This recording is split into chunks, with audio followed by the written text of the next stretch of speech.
Today, I'm testing out my new Sony Handycam, the AX43. And what better place to test it out than the wind capital of the universe, Norris, Montana.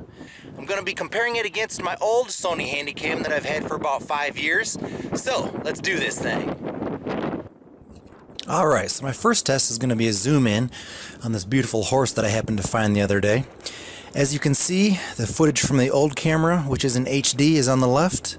The footage from the new camera, which is in 4K, is on the right. And we'll see what happens here. You can already see the clarity on the right side quite a bit better. Now you can see that the old camera does have a better zoom capability, but it's really hard to hold it steady.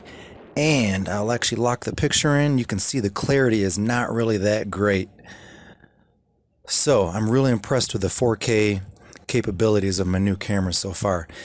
Next shot here, I've got another zoom in. I like to zoom in on a flower sometimes and just take the camera to its capability as far as it'll go. And same thing, we'll zoom this all the way in. Old camera's on the left with the HD. New camera's on the right with the 4K. And once we get to the end here, I will lock it in.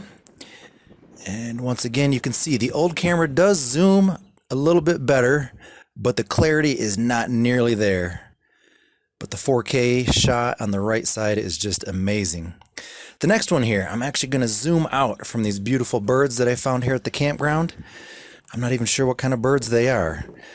The zoom on the new camera is a little bit touchy, so if you see me zooming faster and slower, it's because it's really sensitive.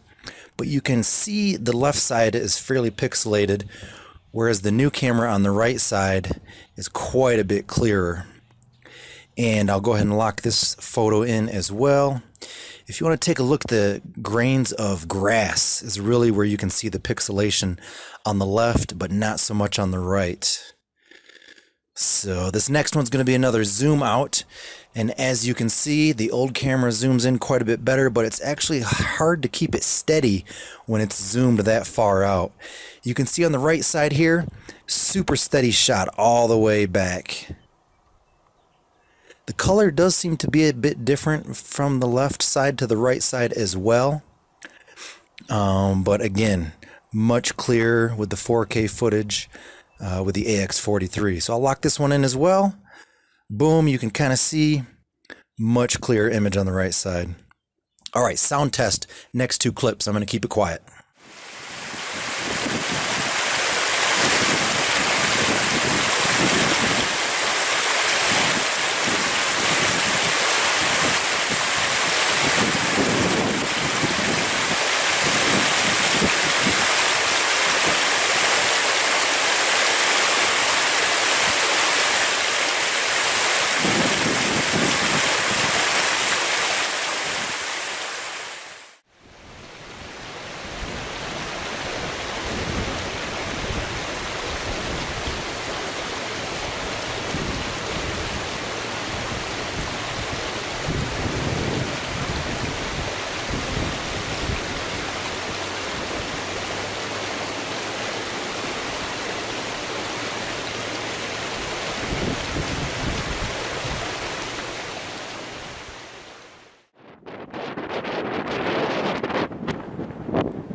Okay, I like to do walking shots once in a while. Same thing, old camera's on the left, new camera's on the right. And actually, throughout this test where I'm walking, there might be a little bit of improved stability on the right side. It's kind of hard to tell. It's definitely not worsened, and the picture is definitely clear on the right side. We'll do one more walking shot here. I purposely did it through the weeds so that we could be bouncing around here and there. The camera on the left seems to be a little bit of an angle, but these shots were taking simultaneously. And you can see with that sagebrush there, so much better clarity on the right hand side. The stability it's really hard to tell, probably about the same. I was always impressed with the stability of my old camera anyway. Alright, next up, we're going to do a zoom in on these beautiful purple flowers.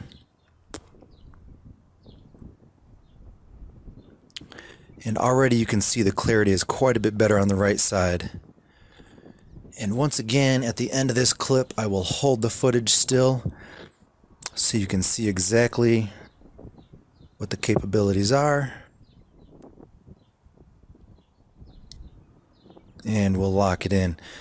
The old camera zooms further, but the clarity just isn't there. The stability just isn't there. So I'm actually pretty happy with the zoom capabilities of my new camera. Alright, what's up next? We've got a landscape shot. Now when I do these landscape shots and it gets windy, sometimes it's hard to keep them stable. I feel like with the new camera, the stabilizing properties are a little bit better when I'm doing the landscape shots. Not so noticeable here, but the clarity, once again, is way better with the new camera.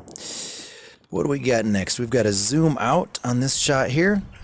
I feel like the stabilization on the new camera is quite a bit better than with the old camera on the zoom ins and zoom outs. And once again, if you focus in on the trees, you'll see the clarity is just so much better with the new camera. Alright, I think we've got one more walking shot coming up here.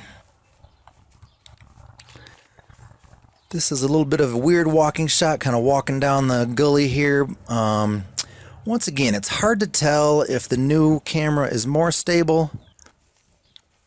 I don't feel like it's less stable. I would have to call it just about equal. Alright, this next shot is interesting. It's going to be a zoom out. And I want to show you at the very end, there's something quite interesting. I'll lock in the photo for you. The clarity on this is noticeably better from left to right. What I want you to see is count the number of fence links when I lock it in.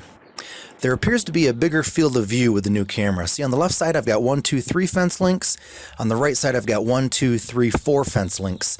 So a little bit bigger, larger field of view with the new camera.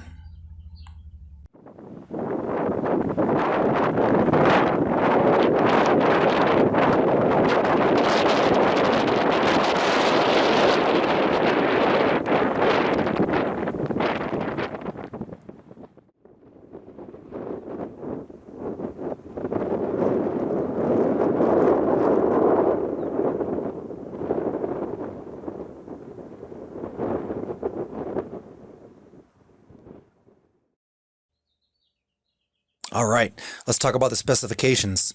Old camera on the left, new camera on the right. The old one was released in 2015, the new one in 2020. The current price of the old one is right around $230.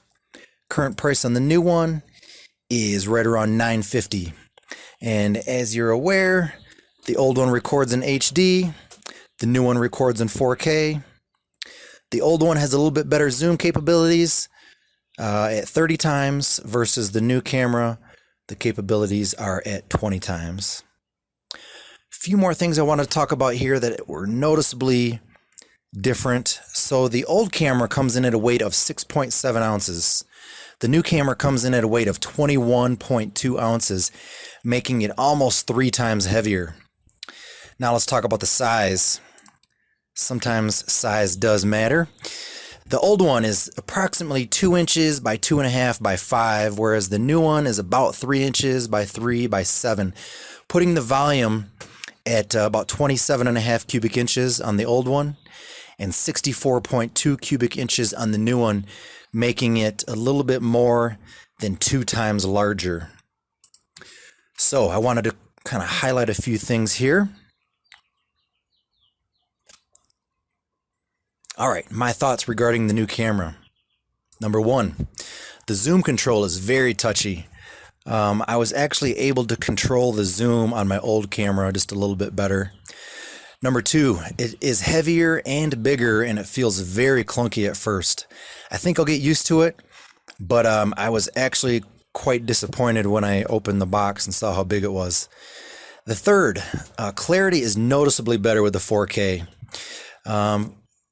4K versus HD, 4K actually has 4 times more pixels, so it only stands to reason that there is more clarity. The price is, for me, is a bit high, so I actually purchased an open box one for $760. I'm not sure at the $950 price point. I don't know that I would pay that, to be honest with you. The noise and wind reduction, as you could tell from the 3 sound tests, it is a bit better on the new camera. Also, stability might be slightly better when zooming in and panning, but probably not much better when walking. Number 7, the decreased zoom capability seems to be a non-issue for me. I actually was really disappointed to see that it only zoomed in 20 times, but when I saw the capabilities and the stability of it, it actually has become a non-issue for me. So number 8, slightly increased field of view, as I mentioned towards the end there. I kind of actually like that. My GoPro has a huge field of view, which is really, really good for the landscape shots. So anything that they could do to increase that field of view works in my favor for sure. So anyway, thanks for watching the Nash Potatoes Outdoor Show. That's all I've got for you today. Please subscribe to my YouTube channel. We will see you next time.